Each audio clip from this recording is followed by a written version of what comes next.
30 अक्टूबर 2022 का दिन गुजरात में 135 लोगों के लिए काल बनकर आया था। इस दिन गुजरात के मोरबी में पुल गिरने से 135 लोगों की दर्दनाक मौत हो गई थी। उस समय पुल गिरने की वजह लोगों की ज्यादा तादाद को बताया जा रहा था। गुजरात सरकार ने इस हादसे की गहराई से जांच करने के लिए 5 सदस्यों की एक एसआईटी यानी कि स्पेशल इन्वेस्टिगेशन टीम बनाई थी। 3 महीने के इस जांच के बाद गुजरात सरकार की एसआईटी ने इस हादसे को लेकर अब प्राइमरी रिपोर्ट सबमिट कर दी है। एसआईटी की रिपोर्ट के मुताबिक मोरबी का हादसाग्रस्त पुल 49 केबल तारों पर टिका हुआ था, जिसमें से 22 केबलों को जंग लग चुकी थी। इसलिए 49 में से 22 केबल पहले ही टूट चुके थे।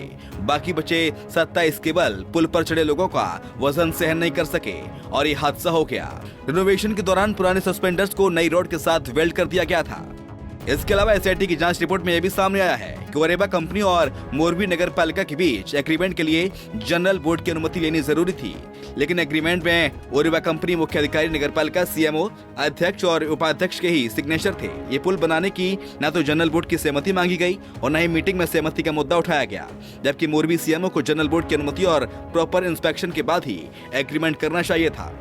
इसलिए कहना गलत नहीं होगा कि पुल की देखरेख कर रहे ओरेबा ग्रुप ने इस मामले में बेहद ही लापरवाही दिखाई और इतने बड़े हादसे को बुलावा दे दिया। 49 में से 22 केबल का टूटा होना इस बात का सबूत है कि इस दुर्घटना को दावत दी गई थी और इसमें 135 लोगों को अपनी जान से हाथ धोना पड़ा। एसआईटी की रिपोर्ट में 5 बड़ी बातें निकलकर सामने आई हैं। आइए उन पर एक नजर डालते हैं। नंबर 1, पुराने सस्पेंडर्स पर नई वेल्डिंग। रेनोवेशन के दौरान ब्रिज की केबल को पुराने सस्पेंडर्स के साथ नए को वेल्डिंग करके जोड़ा गया था, जिससे सस्पेंडर्स का व्यवहार बदल गया।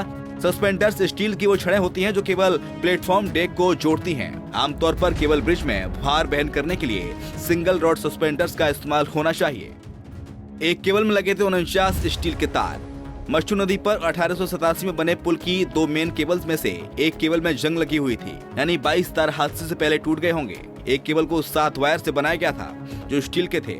हादसे के दौरान नदी के ऊपर की तरफ वाली मेन केबल टूट गई थी। हादसे के वक्त टूटे 27 केबल।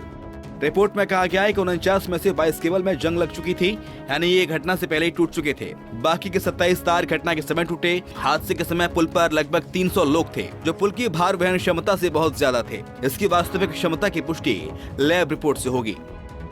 लकड़ी के तख्ते अटक कर एल्यूमिनियम के डेक लगाने से भी हुआ नुकसान।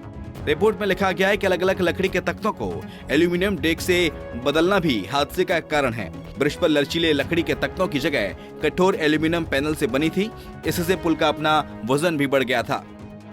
ब्रिज की ओपनिंग से पहले नहीं हुई थी वेट टेस्टिंग।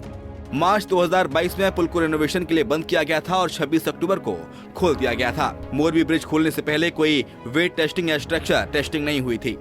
बता दें कि कुछ दिन पहले मोरबी ब्रिज हादसे में आरोपी ओरेबा ग्रुप की एमडी जयसुख पटेल ने मोरबी कोर्ट के सामने सरेंडर कर दिया और उन्हें जेल भेज दिया गया। पिछले महीने ही गुजरात पुलिस ने इस केस में 1262 पन्नों की एक चार्जशीट दायर की थी। इसमें ब्रिज गिरने के मामले में जयसुख पटेल को मुख्य आरोपी बनाया गया था। इसके बाद 24 जनवरी को गुजरात के एक कोर्ट ने पटेल के खिलाफ गिरफ्तारी का वारंट जारी कर दिया था। Bureau report, Punjab Kesari TV. हमसे जुड़े रहने के लिए हमारे YouTube चैनल को सब्सक्राइब करें और नई वीडियो की नोटिफिकेशन के लिए बेल आइकॉन को दबाएं।